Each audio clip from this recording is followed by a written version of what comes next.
Welcome to Broadway Girl Busters podcast. I'm Abby, and I'm the host and creator of the podcast. And today I am joined by the talented Cecilia Trippiedi. Hello. Hi. So I found you from the Ladiestown tour, obviously. I saw the show in Chicago this last time you guys were in Chicago, and it was magical, amazing, best day of my life. I got tickets for my birthday, and I had to wait until June, so it was a long wait, but it was so worth it. And I know you can't see me, but I'm wearing my Spirit jersey that I got at the show. Oh, good. So it was just absolutely amazing. But for those who do not know you, would you mind introducing yourself? Absolutely. So I'm Cecilia. I am currently the dance captain of the Hadestown tour. I'm also a swing. So my job is to, obviously, as a swing, I'm off stage every night, standing by for the entire ensemble, and I also cover all three of the fates. And then as dance captain, my job is to make sure everybody's doing the right choreography, standing in the right places, problem solving if there are any issues. I put all new people into the show. So whenever someone joins the company, I teach them the show, I put them in, I teach them all their understudies, I note the show all the time. Yeah, those are just some of the things that I do with the show. But I've been with the tour now for just over a year. I joined in July of 2022. I went to Otterbein University in Westerville, Ohio. I have a BFA in music theater with a dance minor.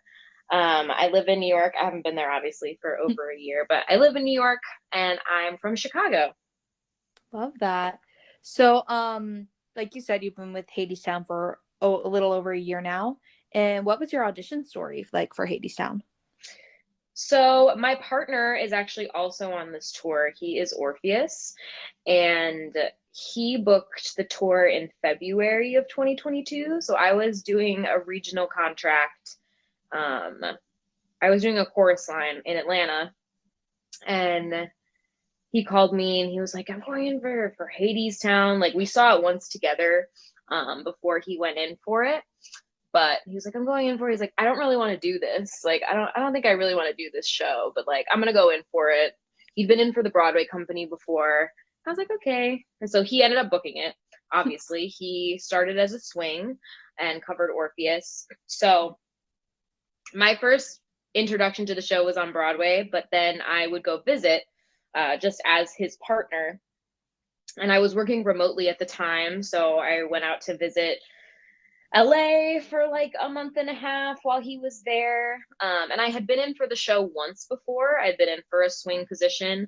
And I made it all the way to the end and I didn't get it.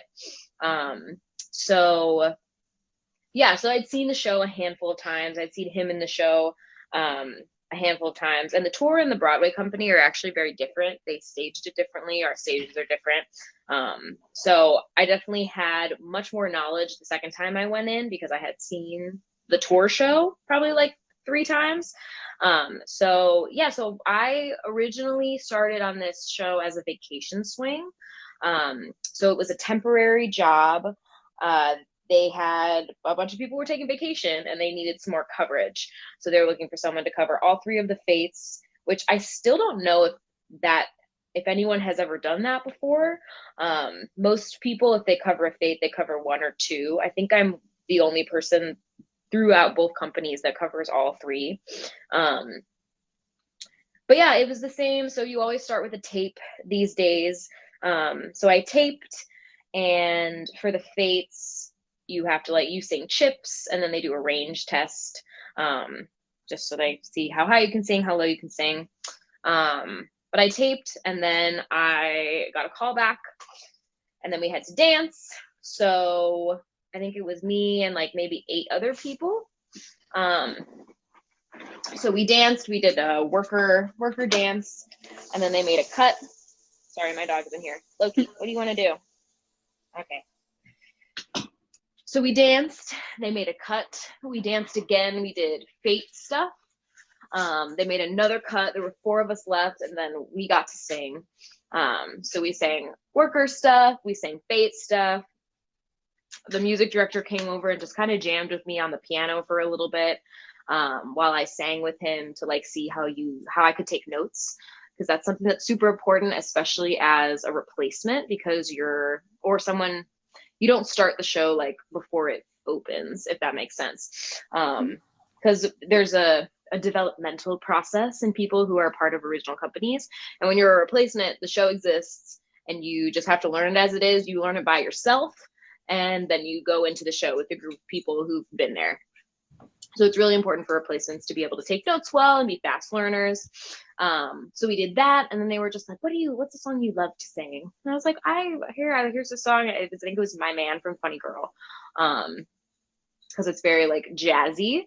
And they're like, just like sing anything you love. And I sang that.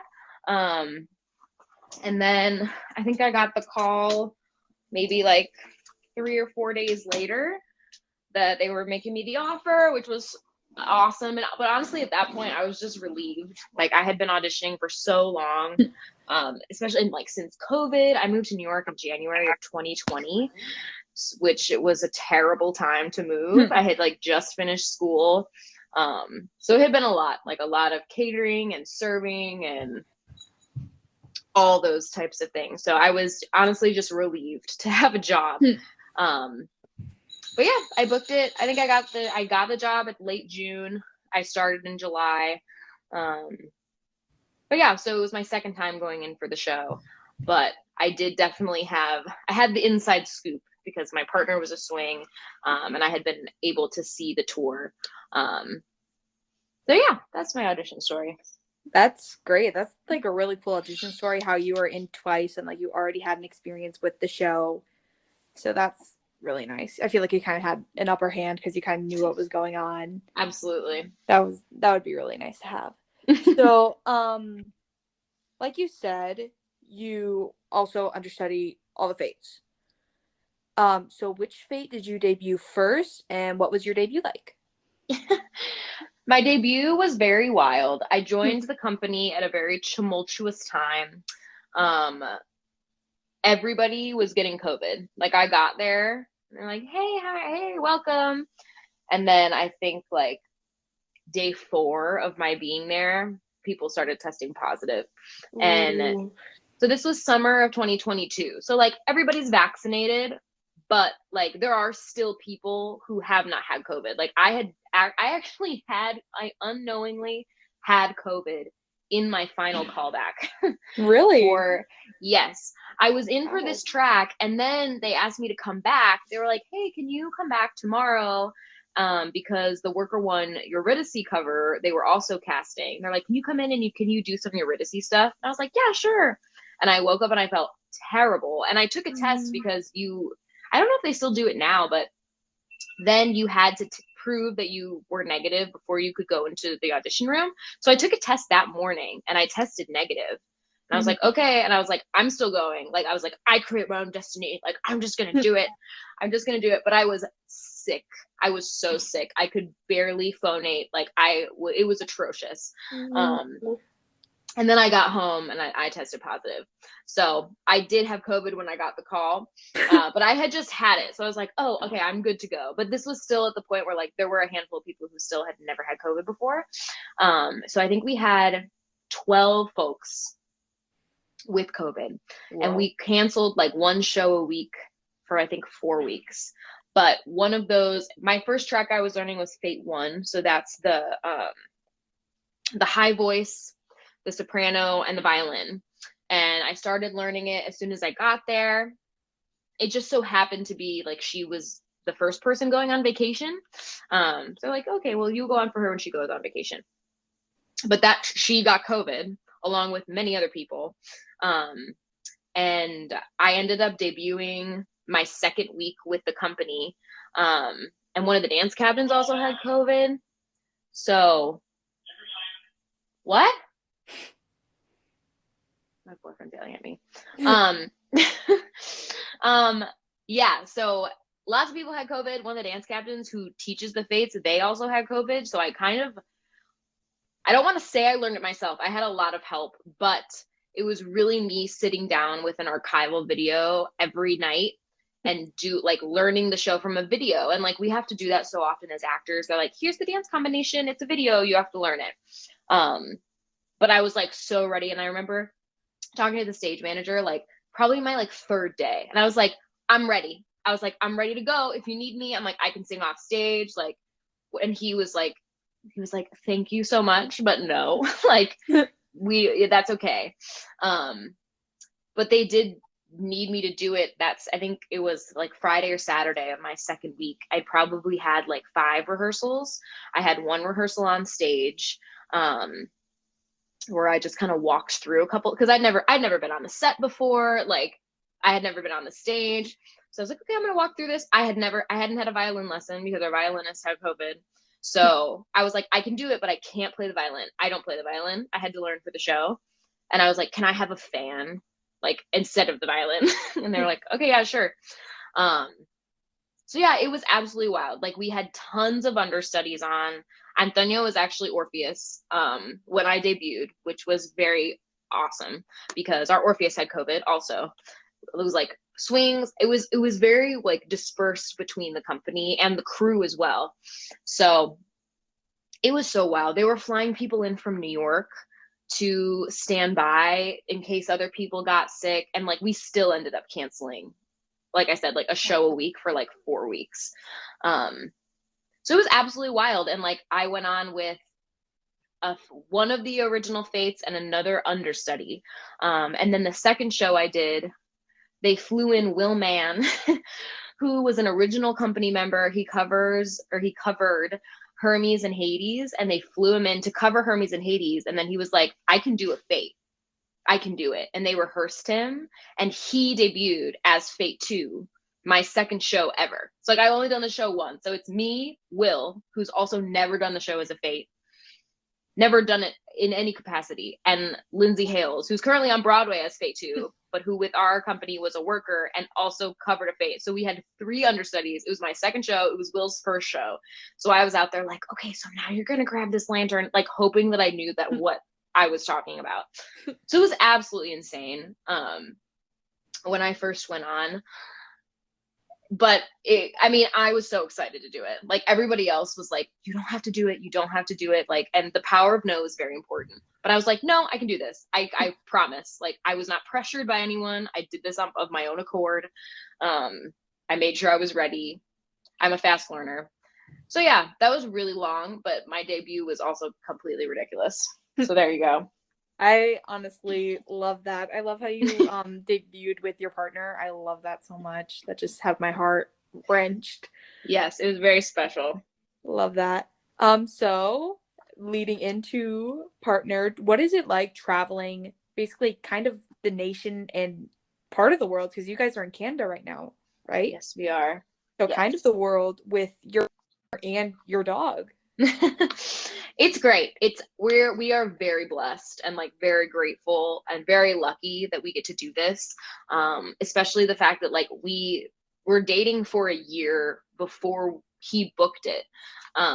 So like we didn't meet here. Like we just both ended up being right for the show. And being cast, and like I ended up sticking around, obviously. Like I was on a temporary contract, and then they just kept extending me, and then a position opened up as a full-time swing, and then the dance captain position opened up. So I've just kind of like been climbing through the ranks, just like Antonio. Like he started as a swing and now he's Orpheus. So we're very lucky that it has lined up in such a way, because this business is so, everybody has their own opinions about who's right for what and whatever. And the fact that we both booked this independently and like our jobs and like the people here and can travel, like it is very serendipitous, and we're very lucky to be able to do it. It's definitely hard because we lived together before, which was good. We lived together in New York before the tour, so it's not like this is our first time living together, but it's hard. I mean, like we live together and then we work together. So there's no, like, we're together all the time. Especially when we were both swings, because we were in rehearsals together. We were backstage together. We would go on together. Like it was a lot. And we have to set up, like we set a lot of boundaries about like we don't bring our personal stuff into work. Like we save that for home and whatever. But it's been more helpful and I think more healthy now that we're kind of in different departments. So I'm a swing and the dance captain, and he is Orpheus. So he's on stage every single night. He doesn't come to rehearsals because rehearsals are usually swings and covers. So like I'm gone during the day and I run rehearsals, and then we both go to the show at night, but he's most of the time he's in the show, I'm not in the show. And then so we have our time apart now, and like I still have to, I tell him what to do. Like part of my job is to note him and to like make sure that he's doing his job correctly. So it takes a lot of healthy communication to be able to, tell my partner how to do his job. And he has to be able to receive that well and all of that. So it definitely is very challenging, but so amazing. And I mean, sometimes we're in hotel rooms with like the bathroom door is like a sliding door and it's just a room. Like we get very close sometimes. We try to stay in Airbnbs. Especially now with Loki. We got Loki in January, when we were both swings. And I like I was not an animal person before the dog. Like Antonio really convinced me. So Loki is his emotional support animal. But he came to me one day and like we're both in therapy and he's like working on his life, and he was like, I really think that like this would really help me and my mental health to get a dog. And I thought about it and I was like, you know what? Okay, great. I'm like, if you get all the paperwork approved, like if you get it all approved that he can be here, like, and he is allowed to be here, I'm in. Let's try it. I'll do anything. Like if you're taking steps to, figure out your mental health, and I'm here to support you. And now I would literally die for this dog. Like he is my son. I am his mother, and we are inseparable. We also challenging, like, especially like when we're both in the show, which is like at least a few times a week. I'm on all the time. So we have to find people to watch him because sometimes we can't leave him. We have to travel his crate. So like the crate travels with the set, because everyone is so awesome and they like move our stuff for us. Stage management has a puppy gate because we have 3 dogs actually, him, Brooklyn, another puppy, and then one of our workers has a service animal. But sometimes we'll like put him behind the puppy gate and leave him with the stage managers while we do the show. Or like my swing fam is like, they help raise this dog. Like they watch him all the time when we're on stage just to make sure he's not, because we're always in different places. Like if we were on Broadway and I'm like, okay, this is my dressing room and like here's Loki's section, like almost every week we are somewhere else. We're really lucky that we got to spend 7 weeks in Toronto. This is the longest that I've spent in one place on this tour, and it's been awesome. But usually it's week to week to week, so we're in different places, different whatever. So yeah, it's a lot of work, and like I think more of the story is like it takes a village, and luckily we have the best people here, the most supportive people here, and we've been able to make touring as a couple work really well for us. But I think the root of that is that we both are really happy here, and we both really love our jobs, like our respective jobs, and we're able to like healthily coexist at work and away from work. I love that. And just all the pictures I've seen of Loki and just everything. He's so cute. I have to say that. He is adorable. Thank you. And your boyfriend, you guys are the cutest couple ever. I've seen so many Instagram pictures. You guys are so cute together.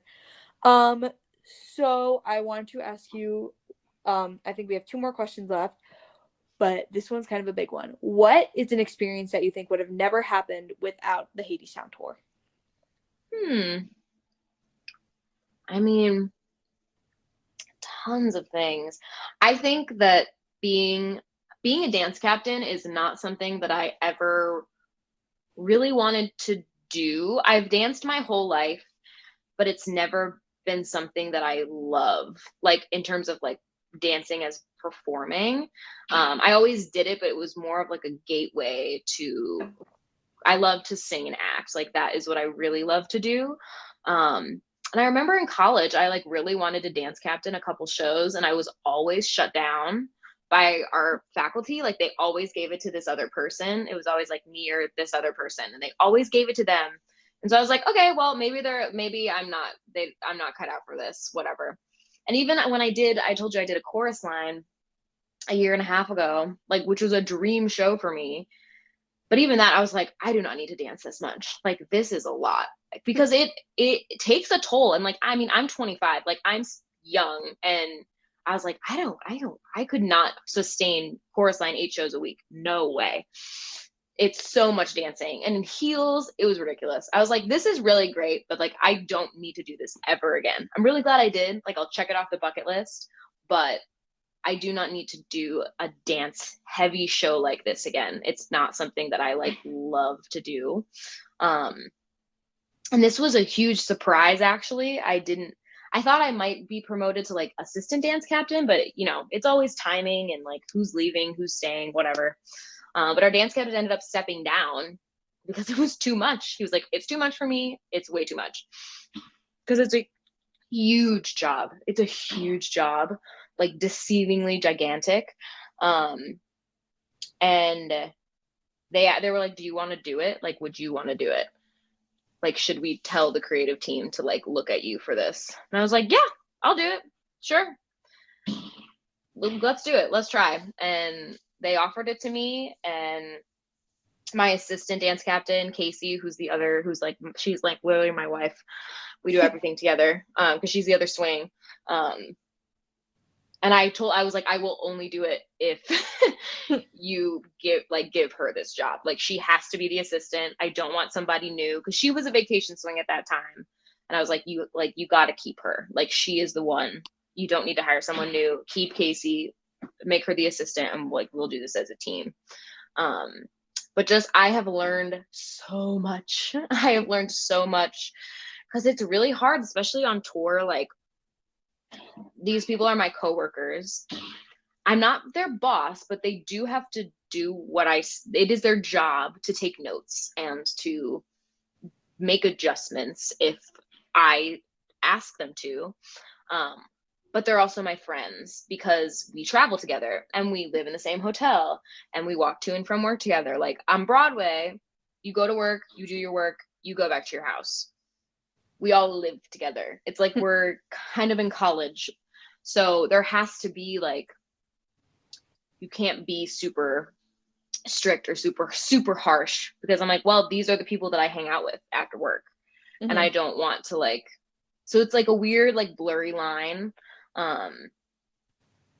Not so much blurry, but like, I can only go so far, and I can only, you know, put my foot down so much, because there has to be a rapport of like respect and, I don't know, like literally like friendliness with everyone. And that's also really important to the creative team here. But they're also like the people, like I get to work with T. Oliver Reed and David Newman and Rachel Chapkin and like all of these super awesome, cool people, like Tony nominated, Tony winning creatives. I get to be in the room with them all the time, and I get to talk to them all the time. And like, that is an experience that I have learned so much from. I've learned how to talk to people, how to problem solve, how to diffuse situations, how to teach. I have learned so much from this job. Would I want to do it again? I don't know. Maybe for a show like Ladiestown that's like smaller. I can't imagine dance captaining like an Aladdin or like something with like tons and tons of dancing, and tons of ensemble. But yeah, I think without this show and these people, I don't know. I wouldn't even think about being the dance captain of anything. But I really do love it, and I think it suits me very well. And I found a lot of success in it, but it is definitely the hardest job that I have ever had. I love that. I love it so much. I understand like it's really hard, but you're doing amazing. Hadestown is like amazing. I remember the show so vividly, and I just remember all the choreography. I know you're not choreography, but like correcting them and making it like perfect. It looks so good. Thank you. Yeah, of course. And we are on to our final question. Are you ready? Yes, I'm ready. Where can people find you, and like what are your social medias? My social media is just my name. So at Cecilia, Cecilia, Trippiedi, Trippiedi. I have a website, but I haven't updated it in like 2 years, even though I'm still paying for it. But yeah, I would say Instagram. Instagram is the best, but it's just my name, Cecilia Trippiedi. All right. That's amazing. Yeah, I followed you on Instagram for like, I don't know, like 4 months now, and just the content you make and like the pictures you post. It's awesome, and I love you so much, and you're amazing, and just keep being you. Thank And you. I'm gonna try to go see the tour again. Yes, absolutely. Thank you so much for having me, Abby. I Yeah, appreciate of it. course. Just keep being you, keep being awesome. All right. Make sure you guys tune in next week. Bye. Bye. Thank you. Of course.